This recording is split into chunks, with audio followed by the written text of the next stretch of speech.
আমার দেশে ওয়াজ বেশি না আমল বেশি? আমল কম। আজকে যদি ওয়াজ অনুযায়ী যদি আমল হতো, অন্তত সমাজে আমরা সুদের কারবার দেখতে পেতাম না। সুদ তো এ এলাকায় নাই, বেপর্দা তো এলাকায় নাই, বেহাপনা আছে, সুদ আছে, ঘুষ তো নাই, হ্যাঁ, জেনা, আকাম কুকাম, হ্যাঁ, অন্য জায়গা থেকে কম। যত কিছু তাহলে এলাকায় সুদ টুদ নাই? হ্যাঁ, হাসতেছে এখন আবার। উনি বললেন যে এলাকায় খুব কম, সবই কম। মানে মুরব্বীদের কাজ কি জানেন? এলাকার দোষকে ঢেকে রাখা। তারা যে মুরব্বী যে এটা অন্য দেশ থেকে আমরা প্রত্যেক জায়গায় ঘুরছি তো। জি হ্যাঁ, কম আর বেশি। তবে সুদ শুধু এলাকার সমস্যা নয়, এটা জাতীয় সমস্যা। এই সমস্যা দূর করার জন্য শুধু আঞ্চলিকভাবে দায়িত্ব নিলে হবে না, জাতীয়ভাবে এটাকে প্রতিহত করতে হবে। মুসলমান যাকাত থাকবে যেখানে, সুদ থাকবে না সেখানে। আর সুদ আছে যেখানে, যাকাত নাই সেখানে।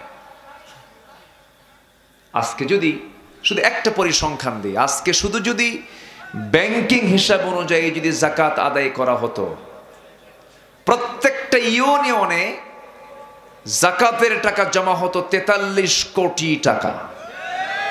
প্রত্যেকটা ইউনিয়নে। কেউ গরিব থাকবে না।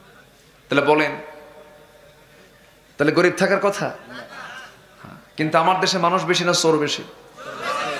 চোর। এখন কইছে চোর। চিন্তা করেন, নিজের সংসার অন্য দেশে পাচার করে। এর চাইতে পোড়া কপালে জাতির আর কি থাকতে পারে বলেন তো? চুরি করছিস কর, হ্যাঁ, কাছে থুয়ে দে, কাছে রাখ, দেশের মানুষকে খাওয়া।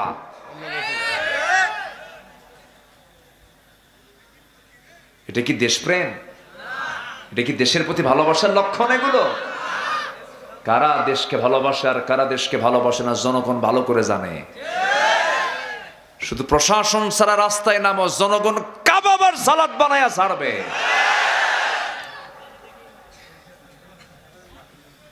সম্মানিত ভাইয়েরা, সম্মানিত বন্ধুগণ, দেশকে ভালোবাসা ইমানের একটা অঙ্গ। আমরা দেশকে ভালোবাসবো না? দেশকে আমরা ভালোবাসি।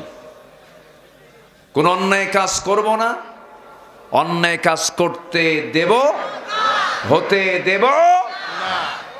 এটাই তো নাগরিকের কাজ। সম্মানিত ভাইয়েরা, কিন্তু অন্যায় কাজকে যদি হতে না দেই, নিজের মধ্যে কিছু কোয়ালিটি, নিজের মধ্যে কিছু গুণ থাকার দরকার আছে না নাই? আচ্ছা, আসুন সেই 17টা গুণ আমরা একটা একটা করে খুঁজে বের করে আমরা আমাদের বাস্তব জীবনে আমরা এটাকে প্রতিফলন করব। জোরে বলি ইনশাআল্লাহ।